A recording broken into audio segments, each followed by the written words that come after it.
Центр Одессы уже в иллюминации.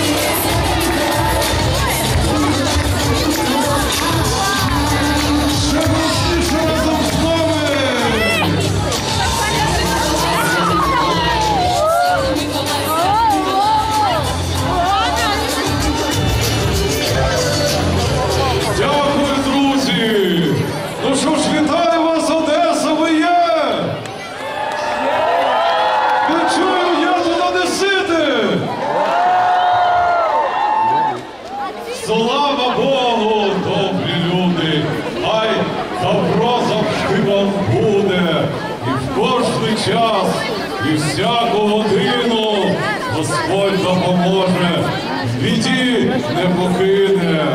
По дальній дорозі із краю в край спішив я до вас на гостину.